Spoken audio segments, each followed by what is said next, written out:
Now we begin our study of chemistry. We're going to look at chapter 2, and we're going to cover the composition of matter.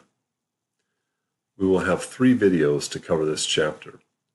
The first 2 videos will cover concepts in chapter 2. We'll cover the basic ideas and principles. And in our third video, we will go through some problems that survey the sort of mechanics that you'll need to be able to handle and some of the tools with which you'll need to have skill for the first exam. Here's an outline of what we're going to cover. We'll start off looking at elements, compounds, mixtures, and understanding what these are, what their basic properties are. And then we'll look at a series of 3 laws that lead us to the concept that matter is actually quantized or discrete, that there is a smallest unit of matter, what we call the atomic view. Then we'll look at Dalton's atomic theory, which lays a very good foundation for understanding the structure of matter. Then we'll look at a series of experiments that tell us a little bit more about the structure of matter at the atomic level. Then we'll look at our atomic model today based on what we understand. We'll move into a first look at the elements that we have in hand, and we'll look at that in terms of the properties of the elements. So we'll look at what we call the periodic table. This is a tabulation of the elements based on their masses and their properties. That's the reason for the structure of the periodic table. Then we'll look at compounds and look at the basic classifications for chemical compounds. And we'll finish up with chemical formulas, chemical names, and molar masses. So to start off with, we have what we call elements. Now, we have a term, it says here in your text, in fact, in general, texts use this phrase, elements are the simplest types of substances that have unique physical and chemical properties. Now, what does simple mean? Well, we'll see in a moment what simple means. It turns out that our understanding of the structure of matter, that is, the existence of atoms, has been around long before we had electron microscopes or atomic force microscopes. The existence of atoms was deduced simply based on masses of materials in chemical reactions. It's quite a simple idea, and it's quite a simple experiment. It's things you can repeat today. And of course, we have a lot more advanced instrumentation now that point out that this model actually is correct. It does give us a very nice view of what's going on. But in any case, an element is a simplest type of substance, and we'll see in a moment what simplest means. And from a chemical point of view, elements cannot be broken down into simpler substances by physical or chemical processes. An atom is the smallest amount of substance that retains the identity or the properties of the parent substance, that is, the element. So atoms are related to elements. Now we'll find out that certain elements exist in molecular form at the lowest level. That is, the atoms are not individually free. They're actually tied together in small molecules.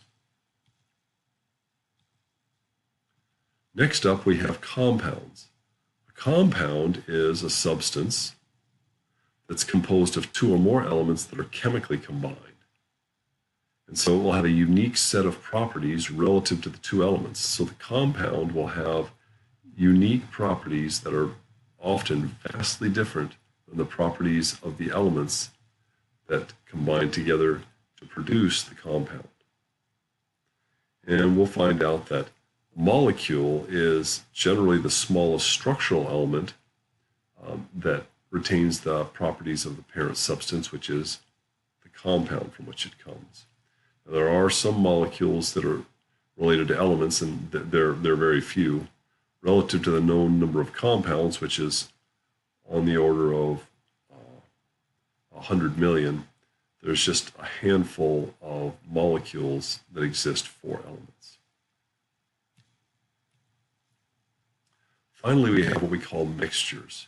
Now, a mixture is a combination of either elements or compounds that are physically mixed together.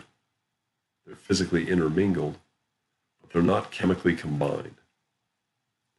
And in general, the properties of these materials have some relationship to the properties of the combining substances. Now, next what we'll do is we're going to look at a table. And this table lays out all materials of which we know in a general classification scheme based on what we call material complexity. So we'll start at the top, most complex, and at the bottom of our table we'll have the simplest material. So we've used this phrase simple. And it's based simply on mass. So if we start off with a material, if we can take that material and break it up into smaller units, and each of those units have discrete, different properties, differing from one another and from the parent substance from what it comes, then we would call those simpler materials. They simply weigh less. And we continue doing that, and when we can no longer do it, when we can no longer break a substance down into smaller substances or lower masses of material that have unique properties, we've reached the stage of an element. So here's the breakdown. At the top, we have heterogeneous mixtures. A heterogeneous mixture is one that has multiple phases as well as multiple components. Heterogeneous mixtures can be separated using physical separation. So common examples of a heterogeneous mixture would be oil and vinegar salad dressing. You have the vinegar phase, which is water and acetic acid, and it separates from the oil. They don't physically mix well, but you can shake them up and make a dispersion. And if you allow time, they'll separate from one another. Now, next down in simplicity, a more simple substance would be a homogeneous mixture. A homogeneous mixture would be like Kool-Aid. Dilute Kool-Aid is a uniform solution. It's translucent but colored solution. We can take a homogeneous mixture like Kool-Aid and we can physically separate that into its parent compounds. And these compounds then would be simpler substances. So for example, if I take Kool-Aid and I pull the water off, I'll have a powder left over, and I can take that powder, I can pull the dye out, and I would have sucrose left over. Sucrose would be a chemical compound, the dye would be a chemical compound, and the water would be a chemical compound. So that homogeneous mixture would have three components that combine together to produce that. Now we can take the sucrose and we can take that material and we can't do a physical separation of that material because the components of a compound are chemically combined. But we can use a chemical process on glucose to break it apart. And in fact, if you take concentrated sulfuric acid and pour it onto sucrose, you'll find that it will rip the oxygens and the hydrogens out and leave carbon behind. We can wash the carbon off, the sulfuric acid off of the carbon, weigh it, and then we'll have our smallest amount of our simplest substance, that is carbon. And so we can see here heterogeneous mixtures have multiple phases and components, compounds or elements. Homogeneous mixtures have a single phase but multiple components. A compound is a single substance with multiple elements, and elements are the simplest single substance. And for compounds, their individual components that make them up are molecules. And we'll see this in general, though ionic compounds are a little bit unique, and we'll see that later. And elements, their simplest units are atoms. Here's an example with sodium, chlorine, and sodium chloride. Sodium is an element, chlorine is an element, sodium chloride is a chemical compound. Now, on the right-hand side, on the bottom, you can see sodium chloride, which is normal table salt. This contrasts with chlorine, which is a gas at room temperature. It's a very corrosive, obnoxious smelling gas. It's yellow in color. And then next to that on the left, that picture is sodium metal, which turns out to be a very soft metal. You can cut it with a butter knife. It's less dense than water. It actually floats on water, but it reacts violently with water. And we'll see the reaction when we get to chapter 4. So you can see how the properties of sodium chloride, chlorine, and sodium are vastly different from one another. The melting point, boiling point, color, density, and reactivity towards water. And as we said, mixtures can be broken into a couple of types. There are heterogeneous mixtures that have one or more visible boundaries between the components. A homogeneous mixture is a uniform dispersion, generally clear looking or translucent, though it may be colored. And a homogeneous mixture is sometimes also called a solution. Solutions with water as their solvent are called aqueous solutions. Here's a comparison of physical separation versus the need for chemical separation. On the left-hand side, we have iron, elemental metallic iron, and sulfur, elemental sulfur. Sulfur is a yellow material. Iron is the black material. Iron, as you know, is ferromagnetic. We'll see what that is when we get to one of our later chapters. And if we put a magnet in, the magnet physically separates the iron out from the iron and sulfur physical mixture. That would be a heterogeneous mixture because you can see the different phases. On the right-hand side, we have iron and sulfur that have combined into a chemical compound. This is called iron 2 sulfide. We'll see how we name that at the end of this chapter.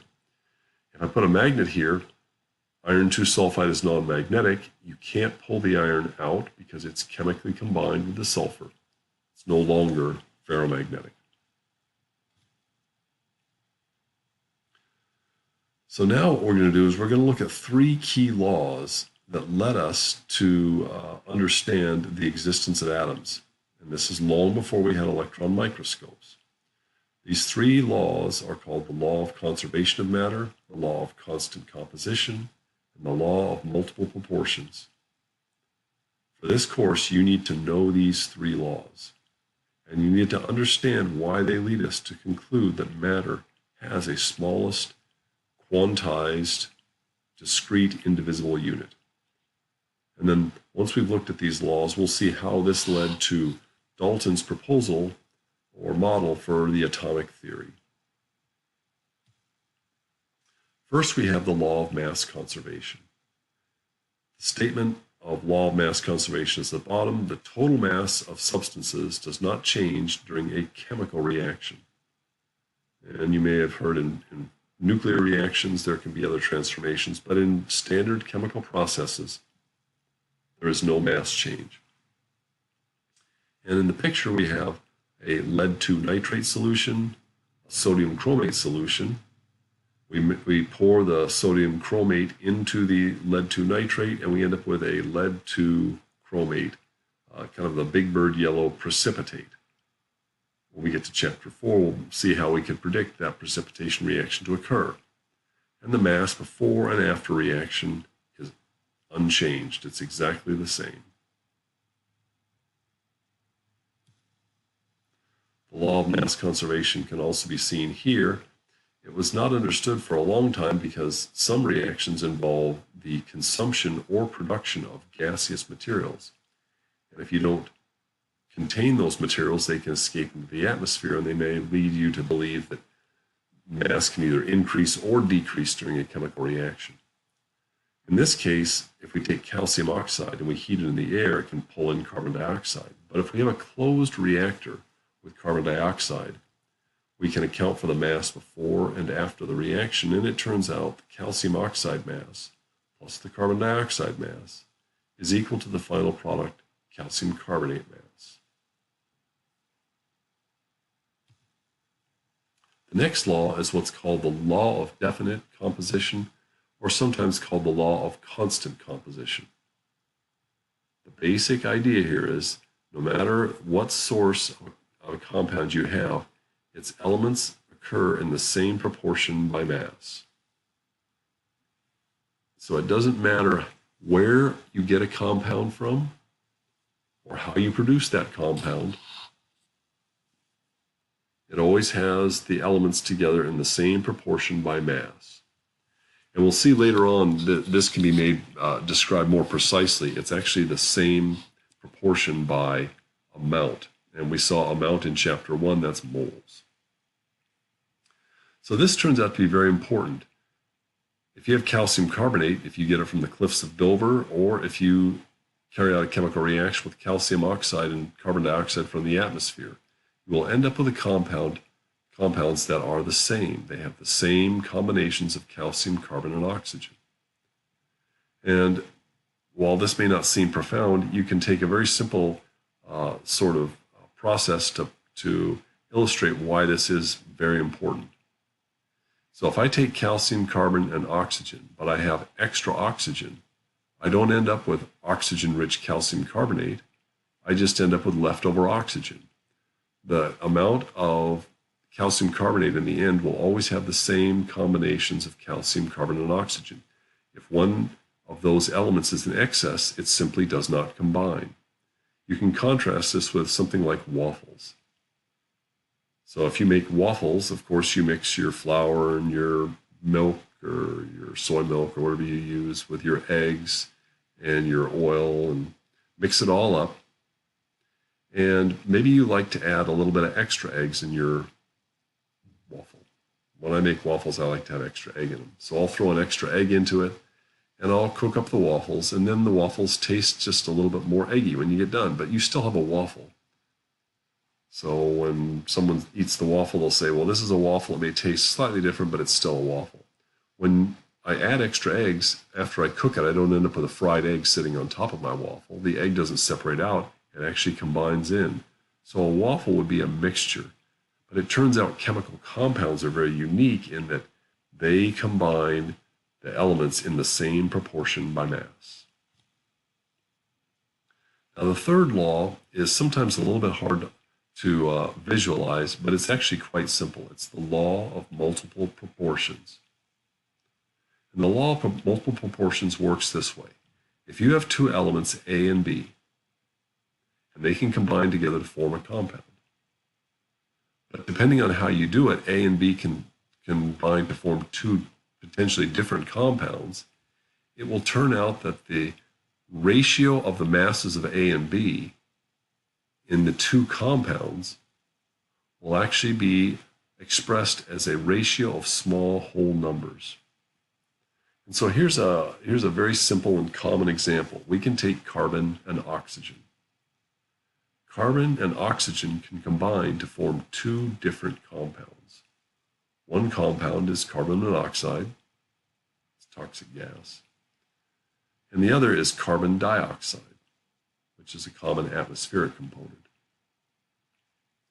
You can prove this to yourself if you take the ratio by mass of carbon to oxygen in carbon monoxide. So if you take your 42.9% divided by your 57.1% and get your numerical value, then you divide that by the carbon to oxygen ratio and carbon dioxide, that is the 27.3 divided by the 72.7. If you take the ratio of those two ratios, you will see that your result will be will be a number that is equivalent to what you'd see from a small whole numbered value. You'll see you'll get out a half. Now, it turns out that Dalton took these laws and proposed that matter was actually composed of atoms. So there was this atomic structure. Matter was not a smooth continuum that was infinitely divisible. They were actually smallest subunits. Now, he had no way of seeing these units. He based it simply on these mass relationships. But he had four postulates to describe matter. And these four postulates, while they all need corrections now, are actually very close to what we know to actually occur now. The first postulate is all matter consists of atoms. He visualized these as tiny, indivisible particles of an element that can't be created or destroyed and couldn't be subdivided in any way. Yeah, the second postulate was that atoms of one element can't be converted into atoms of another element. His third postulate was that atoms of an element are identical in mass and other properties, but they're different from atoms of any other element. And finally, compounds result from the chemical combination of specific ratios of atoms of different elements. So you can't have extra or less. And so let's look and see how our laws relate to these four postulates. First, we have mass conservation. Atoms can't be created or destroyed. That's postulate 1. Or converted into other types of atoms. That's postulate 2. Since every mass atom has a fixed mass. That's postulate 3. During a chemical reaction, atoms are present, but in different combinations. Therefore, there's no mass change overall. So Dalton's atomic theory is consistent with mass conservation. Next, we have the law of constant composition, or the law of definite composition. Atoms are combined in compounds in specific ratios. That's postulate 4. Each atom has a specific mass. That's postulate 3. Each element constitutes a fixed fraction of the total mass of every compound. That's a rewording of the law of definite composition, but it tells us the same thing, that elements will combine in fixed ratios by mass to produce compounds, regardless of how we do the process. And finally, we have the law of multiple proportions. Atoms of an element have the same mass and are indivisible. That's postulates 3 and 1. And when different numbers of atoms of elements combine, they must do so in ratios of small whole numbers. And we saw that for our carbon monoxide, carbon dioxide example. So in the end, Dalton really got most things right. It was, quite amazing. He saw into the structure of matter based on the chemical reactions and their mass relationships. But it turns out he didn't get everything right. Atoms are not indivisible. They're not these little infinitely hard balls that can't be broken up. Turns out that even in chemical reactions, you can pull what we'll call electrons in and out of an atom. So it turns out that there are some key experiments that led us to understand more detail on the structure of the atom itself, which turns out to be important in our study of chemistry and for us to understand chemical processes. Now, experiments 1, 2, and 3 are from your book. I've added 2 other experiments, that's A and B, which I think are key to understanding the atomic structure. You need to know these experiments and the conclusions about atomic structure to which they lead us.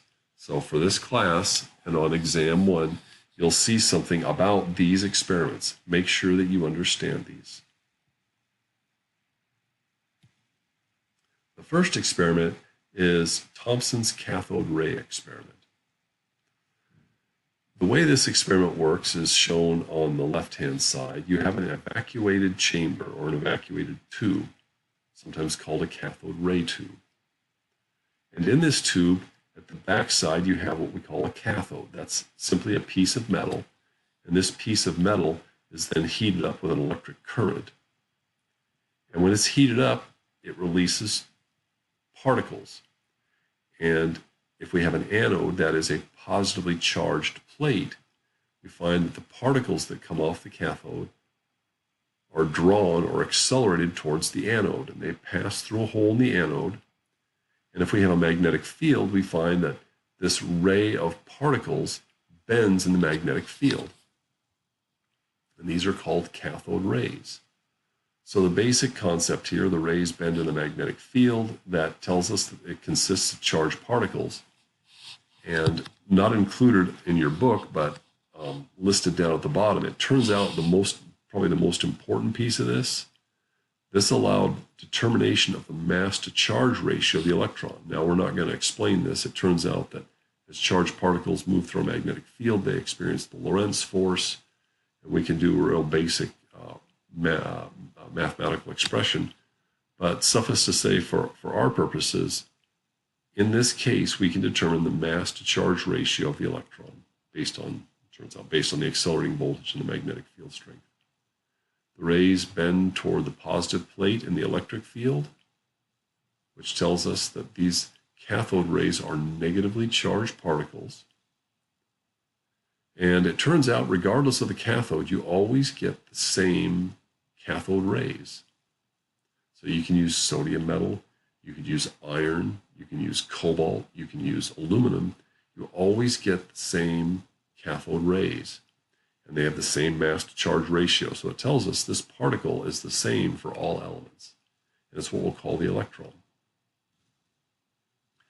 Now, Thomson did another experiment which was equally important. He wrote a book called Rays of Positive Electricity.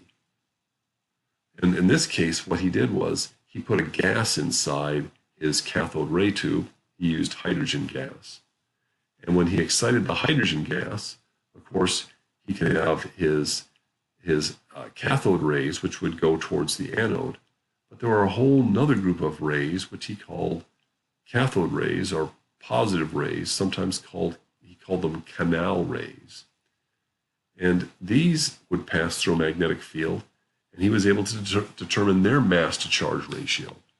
Now, it was a little bit more complicated, but he found a positive ion, and we'll find out that's the proton, and he knew the mass to charge ratio of the proton as well.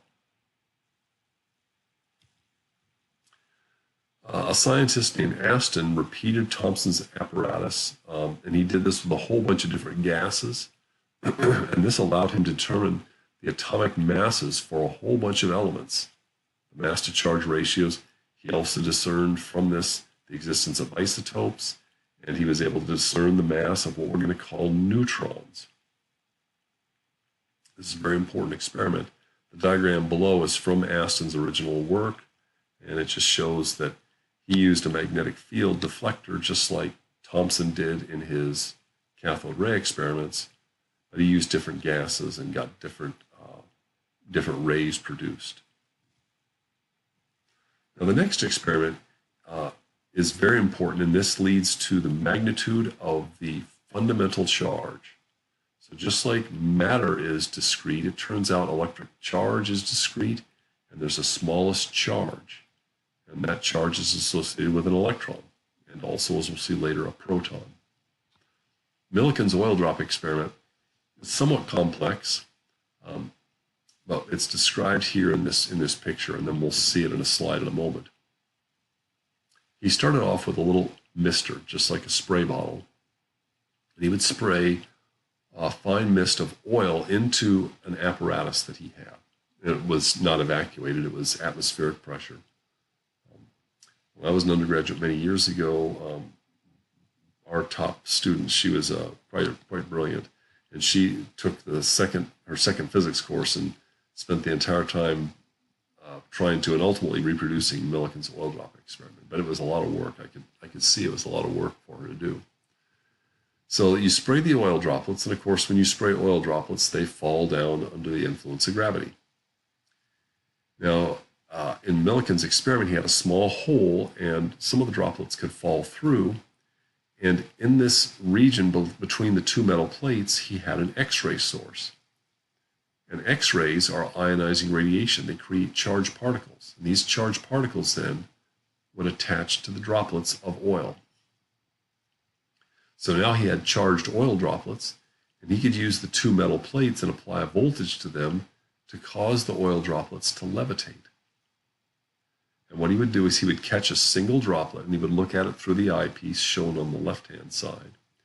He would pick one oil droplet, levitate it there, and let all the other oil droplets fall down, clean the area off, and then he would take that one oil droplet.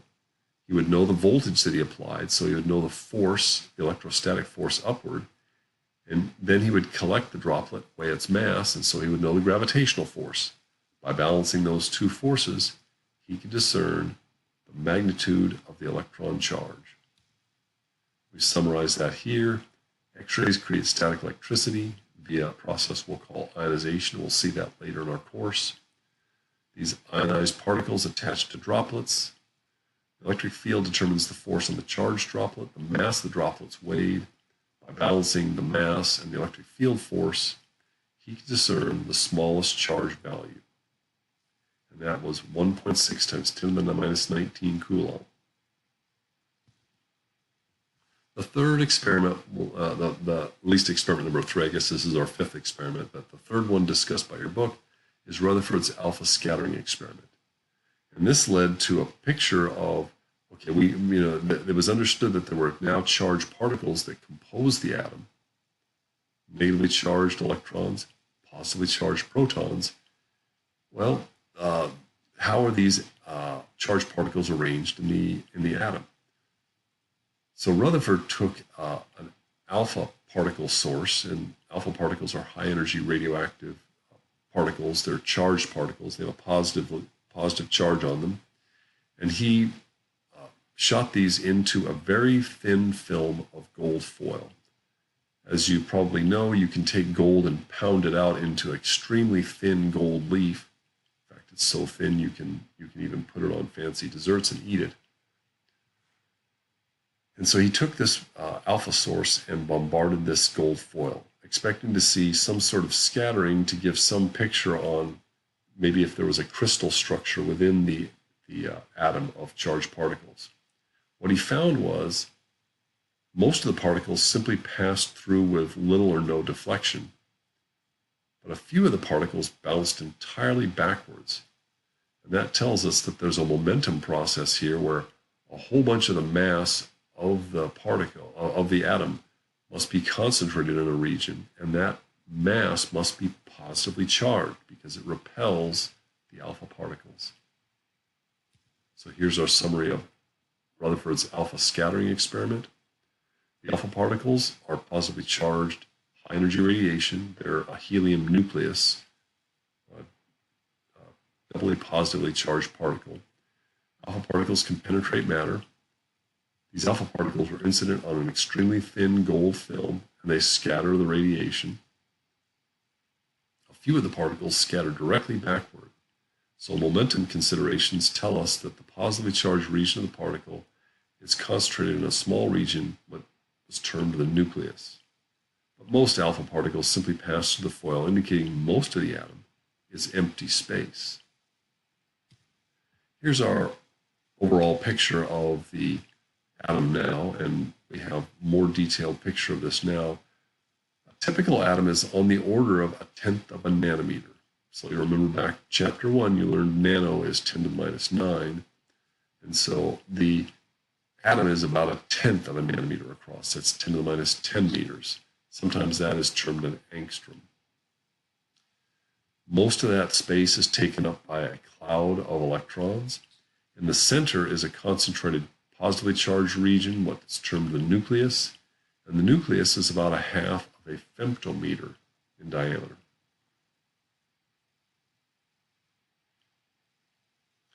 The atomic nucleus consists of protons and neutrons. So our 3 subatomic particles that make up the atom are the proton, the neutron, and the electron, shown here in this table. You don't need to memorize these masses, but it is good to know their relative sizes. So you can see that the charges on the proton and the electron are equal. The neutron has no charge. The proton and neutron are approximately the same mass. The electron is about 1/2000th as much of mass of the proton and the neutron. The proton and the neutron are located in the nucleus, and the electron is outside the nucleus. That concludes this video. In our next video, we'll finish up the concepts in chapter 2.